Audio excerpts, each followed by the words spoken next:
for joining me, Julian.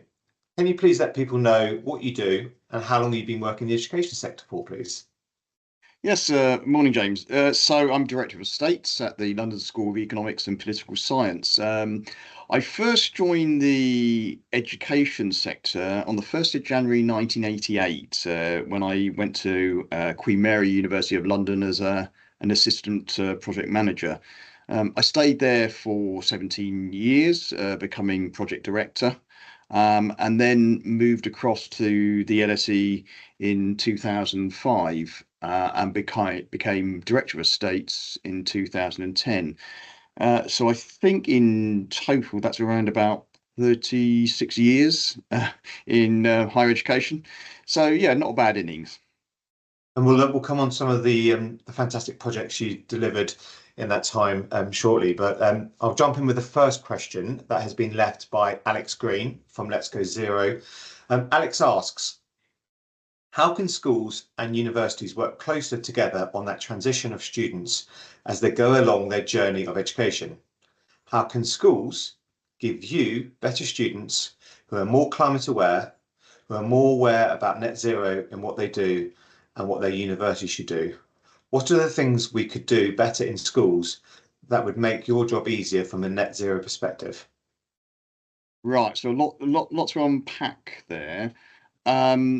In terms of how we can I work more closely with schools, most universities will have sustainability teams, and I think as part of our outreach, we should be forming partnerships with schools and uh, basically allowing some of our sort of expertise and time and bandwidth to go out and help them prepare their sustainability strategies, and help them with putting in bids for initiatives and things like that. Because one of my other hats is I'm a trustee of a multi-academy trust, and we're very much in the foothills of sustainability, whereas I would say that universities are probably sort of halfway up sort of Mount Everest already. So there is a big gap, and a lot of it is to do with, I think, resource and expertise. So that's where I think we can go out and help, and I will be encouraging my team, sustainability team, to forge those relationships and partnerships. In terms of the next one is, how can schools give you better students? Well, can I say I think schools are already providing really engaged students to universities. They are very switched on to the whole sustainability agenda. And from my experience, the LSE, they are the ones driving us in a lot of instances, rather than the other way round. So I would just say carry on what you're doing. It's a vital part of education. It's essential for the future of the planet. But in my view, you're doing a great job in schools. And I think then the last bit was, what are the things we could do better in schools that you could make my job easier from a net zero perspective? Um, I think schools, local authorities, multi-academy trusts, and indeed sort of regional um, government need to sort of get together and work out sort of how they are going to decarbonise schools. There is a massive part of the estates, the education estate, which needs to be decarbonised. Schools don't have the money. So I think there is going to be should be a lot more emphasis on partnerships between industry, commercial organisations, undertaking that for schools, then obviously partaking in some of the savings, and providing a sort of a financial tool or model that will allow schools to do that. And thank you very much for that question. So over your long and distinguished career, you've had probably lots of projects you're really proud of. But I really want to sort of ask you, in terms of your most recent projects, which ones kind of really stand out for you, and why in terms of what you've delivered?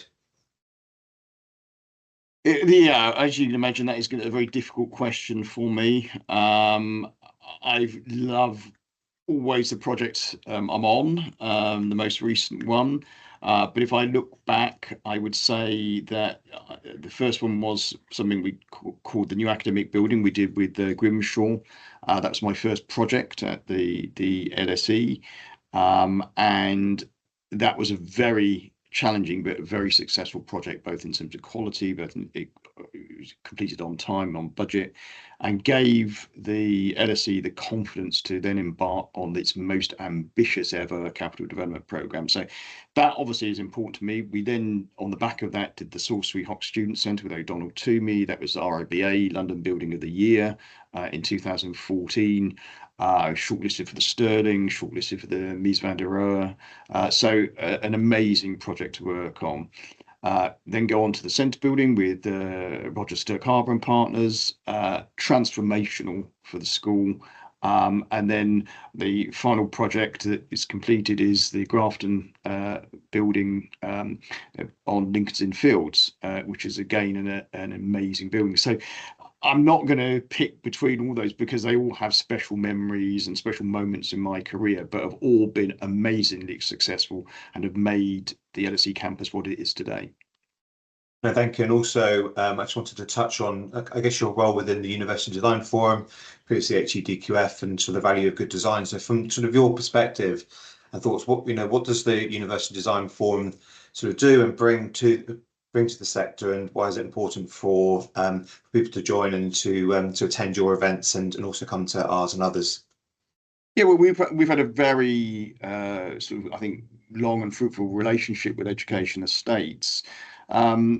University Design Forum, as you know, James, is a charity and limited company which is run by a group of volunteers, me being one of them. All predicated on the belief that we can raise the bar in terms of the quality of design in the university sector. So we'll be doing a lot of sort of research, lots of reference visits, lots of, sort of data sheets, etc., providing information to directors of estates and capital development teams on how they can, as I say, improve design quality. Naturally, you know, it's something that I've tried to sort of practice at LSE, and we have lots of other universities come to see how we can do it, but also to learn from our mistakes. And I think it's very important that we are collegiate about this and we share, where things have gone really well, but where things could have been better. Thank you. And so, in terms of looking at the education sector in general, kind of over the next 12 to 24 months, what do you think are the kind of the biggest challenges that we face, and why as a sector? Well, I think the sector is not homogenous, and with the new government coming in as of 4th of July, naturally, I think they will focus on sort of primary, secondary, and further education. They will say warm words about higher, but it won't be at the top of the list. So I think there will invariably be more money into education, which will be a good thing. But from a university perspective, I think things will remain tough, particularly for those universities that don't have strong balance sheets. As we know, there are, I think, about 50 universities this year that are going to be setting deficit budgets. So I think it's going to be, don't expect any big handouts, certainly in the first sort of parliamentary term. And on the flip side, so what do you think are the biggest opportunities the sector faces? Well, the biggest opportunities I think are with the advent of a new government. I think obviously there'll be lots and lots of plea bargaining from all different parts the sort of the public sector, but I think it's generally recognised that obviously education is an important driver of both growth, the economy, and indeed the sort of well-being of the nation. So I would have thought that we've got to have our projects ready in schools. We've got to have our strategic plans ready to be able to, I suppose, access, I think, opportunities that will be coming forward and further funding that will be sort of opened up to us. And if I may, you've been a great supporter of Education Estates over the years and helped shape programs and do multiple judging with us. In terms of from your peer group and fellow director of estates and the kind of your wider teams, what would they get out of attending an event such as Education Estates if they haven't been, or it's been a few years since they last came to Manchester? Well, I was very proud to host Education Estates Net Zero conference at LSE earlier this year, and I was astounded by the quality and richness of the presentations and the debates that were had, and I think that is something. So basically, you go to Manchester, you're spoilt for choice, quite frankly, and it's always a difficult one for me because I'm thinking, oh, I want to go to both of them, but they're on at the same time. But you have an unbelievable choice. I would say also as well, now and again, you'll wander past a stand and think, oh, actually, that's something that I hadn't sort of thought about, or a topic that has just sort of come into my sort of thought processes. Yeah, I'll go and have a chat with the people at the stand. But as I say, it's there for you if you want it. And as I say, you've got an incredible sort of menu of different talks and events to go to, and of course the prize giving awards dinner is always a highlight. Thank you. And now, there's not many people that don't know you. You're one of the kind of leading figures in the sector. Excellent at what you do and your team. But in terms of from our audience perspective, what could you share with them that they might not already know about you? Oh, right. Well, I'm a bit of a film buff. I have an allotment, and in my youth, I very much enjoyed punk music, and it was only a few years ago that I was still going to various concerts, Buzzcocks, Stranglers, etc. Thanks for sharing that. Would that do? Now, my next conversation is with Claire Jackson, Education Director at Galliford Try. What question would you like me to ask Claire during our conversation? Yeah, I've thought about this. So, I mean, do contractors undertake their own sort of formal post-occupancy evaluations with, say, the client and the consultants?